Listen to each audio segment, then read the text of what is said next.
Y'all, we are so lucky that I screenshotted the text messages from this account that leaked them on Instagram, because it is gone. It is no more. I just went and checked, and I was, just to see if there's any updates, to look at the comments. It's completely gone. So thank goodness your girl over here, me, screenshotted all of it. We're going to go through it. If you're new here, first, click this comment, go back to the part 1 of this video.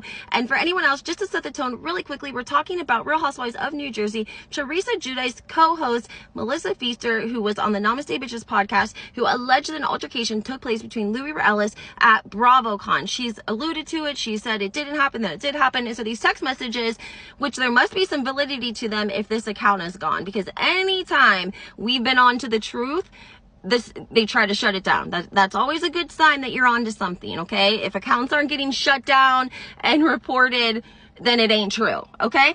So let's get through this, guys.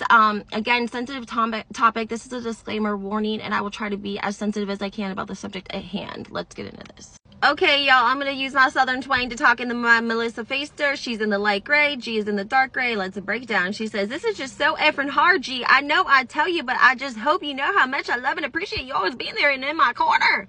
She says, "Thank you. Love you too. Stay strong." Love you so much more. Teresa damn begging me to come talk to her and meet her out. G says, "Good morning, Melissa Feaster. I'm so glad that she reached out. I'm sorry I fell asleep and just saw your text. Did you meet her? How are you doing?" Oh my gosh, G, the madness. It's just effing insane. Keep in mind, guys, the dates of what BravoCon was. This is coming from November 5th, and Melissa's like saying that her husband basically flew her out of Vegas in a private plane. She says, "Look, my phone died. Then I had to charge it at the private jet suite place to get an Uber. In Uber now going home. Have so much to tell you. I was trying to get to all the crazy Instagram, and it killed my freaking phone." G says, "Oh no, what happened? Did you talk to them? Also, I love that your hubby got you a plane out of Vegas." Here's where we get into the sensitive stuff, guys. So I want you to form your own opinions. I'm just going to read it and you guys can formulate it, but I do want to, bring a little bit of light to the fact that allegedly this altercation between Louis and her taking place, and then this, her sharing that she had a miscarriage, to me, it pulled on the heartstrings of a lot of Teresa and Melissa's fans, and it made them have a little bit of a distaste for Louis after this. I'm also going to replace the word she with Teresa, because that's whom she's referencing. G, Teresa doesn't care about us. Teresa just uses us for what she needs, but as people, as friends, as, quote, sisters, she doesn't give one shit. She says, "That's so upsetting. I had a miscarriage. She didn't ask me," and she puts in capital letters, guys, "one time how I was doing, knowing I've been trying to get pregnant, not one effing time. Instead, she and Teresa and her husband Louis humiliated me, crushed me, screaming and yelling, degrading and humiliating me." Then she puts in quotations, like sarcastically, "my friend, my sister." Gab says, "She's cold.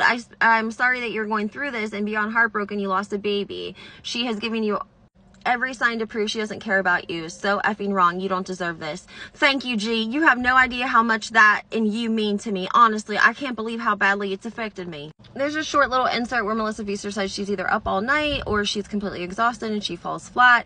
And G says, "I know. I can't imagine being in your shoes. I feel like I'm in the Twilight Zone." But this is the important part, because number one, you can see that this is the Lindsay. This is the Lindsay that was on a podcast talking about what happened at BravoCon with Melissa Feaster.